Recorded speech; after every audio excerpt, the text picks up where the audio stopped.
నమస్తే అండి, welcome to cook with Manju. Ugadi special పూర్ణం బూరెలు ఎలా ప్రిపేర్ చేయాలో చూద్దాము. చాలా టేస్ట్గా ఉంటాయి. మీరు ఈ ప్రాసెస్లో చేశారంటే ఎలా చేయాలో ఇప్పుడు మనం వీడియోలోకి వెళ్ళి చూద్దాం. ముందుగా మనము ఒక కప్పు దాకా రేషన్ బియ్యం తీసుకుందాం. రేషన్ బియ్యం తీసుకున్నాం కదా, ఇప్పుడు ఇందులోకి వాటర్ వేసుకుందాం. వాటర్ వేసుకున్న తర్వాత ఈ బియ్యంని ఒక 2-3 సార్లు బాగా నీట్గా కడిగేసుకోవాలి. బియ్యంని బాగా నీట్గా కడుక్కున్న తర్వాత మళ్ళీ మనం ఇప్పుడు ఈ బియ్యంలోకి మంచినీళ్ళు వేసేసుకుందాం. వేసుకున్న తర్వాత ఒక 2 గంటల సేపు నానబెట్టేసుకోవాలి.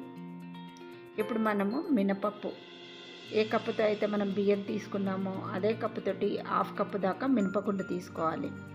ఇప్పుడు ఈ మినపప్పును కూడా నీట్గా కడిగేసుకొని వాటర్ వేసుకున్న తర్వాత ఒక 2 గంటల సేపు పప్పుని నానబెట్టేసుకోండి. ఇప్పుడు 1 కప్పు దాకా శనగపప్పు తీసుకుందాం. శనగపప్పు తీసుకున్నాం కదా, ఈ శనగపప్పును కూడా నీట్గా కడుక్కుందాం. మనము బియ్యము దేంతో అయితే తీసుకున్నామో ఈ శనగపప్పు కూడా సేమ్ కప్పుతోటే 1 కప్పు తీసుకున్నాను ఇక్కడ. ఇప్పుడు మంచిగా నీట్గా కడిగేసుకున్న తర్వాత ఇప్పుడు అదే కప్పుతోటి ఒక 2.5 కప్పుల దాకా వాటర్ అనేది తీసుకోండి. ఇలా 2.5 కప్పులు వాటర్ వేసేసుకున్న తర్వాత మనము ఒక 3 విజిల్స్ వచ్చేంత వరకు ఉడికించుకుంటే సరిపోతుంది. మీరు వాటర్ అనేది అందాజతో కూడా పెట్టుకోవచ్చండి. ఇలా ఇంతవరకు మనము వాటర్ పోసుకొని ఉడికించుకున్నా కరెక్ట్గా సరిపోతుంది అన్నమాట. ఇప్పుడు మనం 3 విజిల్స్ వచ్చేంత వరకు ఉడికించుకుందాం. ఇప్పుడు ఈ మినపప్పు కూడా మంచిగా నానిపోయింది కదా, ఈ మినపప్పును ఇప్పుడు మనం మిక్సీ జార్లోకి వేసుకుందాం. మిక్సీ జార్లోకి వేసుకొని మనము రుబ్బుకునేటప్పుడు ఎక్కువ వాటర్ వేయకుండా కొంచెం మట్టుకే వాటర్ వేసుకొని బాగా మెత్తగా రుబ్బుకోవాలి. ఇలా ఉండాలన్నమాట. చాలా మెత్తగా రుబ్బుకోండి. ఇప్పుడు ఇదంతా కూడా మనం ఒక బౌల్లోకి వేసేసుకుందాం మినప్పిండి. నెక్స్ట్ బియ్యంని కూడా మిక్సీ జార్లోకి వేసుకొని ఎక్కువ వాటర్ వేయకుండా కొద్ది మట్టుకే వాటర్ వేసుకొని బాగా మెత్తగా ఇలా మిక్సీ పట్టుకోవాలి. పట్టుకున్న తర్వాత ఈ మినప్పిండిలో ఈ బియ్యం పిండి వేసేసుకోండి. వేసుకున్న తర్వాత ఈ బియ్యం పిండి మినప్పిండి 2 కూడా మంచిగా కలిసేటట్టు కాసేపు కలుపుకోవాలి. 2 మంచిగా కలవాలి. ఇలా బీట్ చేస్తూ మంచిగా కలిపేసేయండి. ఇప్పుడు మిక్సీ జార్లోకి కొంచెం వాటర్ వేసుకొని కలుపుకుందాం. ఇలా వాటర్ వేసేసుకొని కలిపేసుకోవాలి. కన్సిస్టెన్సీ ఇలా ఉండాలి. ఇప్పుడు కాసేపు పక్కన పెట్టేసుకుందాము. నెక్స్ట్ మనం ఇక్కడ పప్పు చూద్దాం. ఒక 3 విజిల్స్ అయింది కదా, పప్పు కూడా మంచిగా ఉడికింది.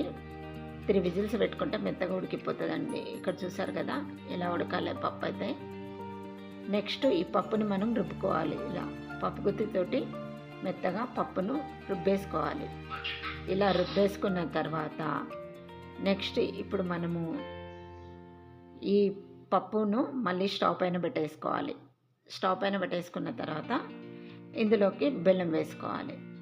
1 కప్పు మనం శనగపప్పు తీసుకున్నాం కదా, అదే కప్పుతోటి 1 కప్పు బెల్లం వేసుకుంటే తీపి అనేది కరెక్ట్గా సరిపోతుంది. ఇదంతా మంచిగా ఇలా కలిసేటట్టు కలుపుకోండి.